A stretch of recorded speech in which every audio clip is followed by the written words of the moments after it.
তিস্তার জলবন্টন প্রশ্নে কঠোর অবস্থান নিয়েছেন মমতা বন্দ্যোপাধ্যায়, যাকে ঘিরে যথেষ্ট অস্বস্তিতে কেন্দ্র। কিন্তু ছিটমহল হস্তান্তর প্রশ্নে কেন্দ্রকে অস্বস্তিতে ফেলতে চায় না রাজ্য সরকার। উল্টে এ ব্যাপারে রাজ্য সরকার যে সহযোগিতার পথে হাঁটতে চায় সে ইঙ্গিত স্পষ্ট। ইতিমধ্যে মুখ্যমন্ত্রীর নির্দেশে শেষ হয়েছে ছিটমহল সমীক্ষার কাজ। কোচবিহার থেকে পাঠানো জেলা শাসকের রিপোর্ট জমা পড়েছে মহাকরণে। রিপোর্টে বলা হয়েছে, চরম দুর্দশার মধ্যে রয়েছেন ছিটমহলের বাসিন্দারা। এখানে রাস্তা, বিদ্যুৎ, স্কুল, পানীয় জলের কোনো ব্যবস্থা নেই। নেই পঞ্চায়েত পরিষেবা। সুস্থভাবে বেঁচে থাকা ন্যূনতম পরিকাঠামো নেই ছিটমহলগুলিতে। এরা কোনো দেশেরই নাগরিক নন। নেই ভোটাধিকার। আইন শৃঙ্খলার জটিলতা, টিকাকরণ কর্মসূচির অসম্পূর্ণতা এবং বার্ড ফ্লুর সমস্যা গেড়ে বসেছে এখানে। গত বছর সেপ্টেম্বরে ঢাকায় বাংলাদেশের প্রধানমন্ত্রী শেখ হাসিনা ও প্রধানমন্ত্রী মনমোহন সিংয়ের মধ্যে ছিটমহল হস্তান্তর চুক্তি হয়। ঠিক হয়েছে ১৬২টি ছিটমহল হস্তান্তরিত হবে।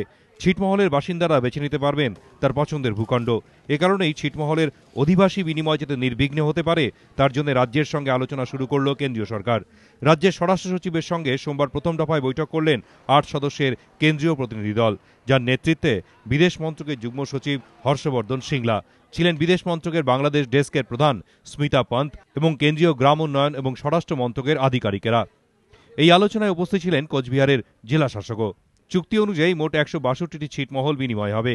এর মধ্যে ভারতের ১১১টি, যার মোট আয়তন ১৭,১৫৮ একর, লোকসংখ্যা ৩৭,৩৬৯। অন্যদিকে বাংলাদেশের ছিটমহল ৫১টি, আয়তন ৭১০ একর, লোকসংখ্যা ১৪,২২১।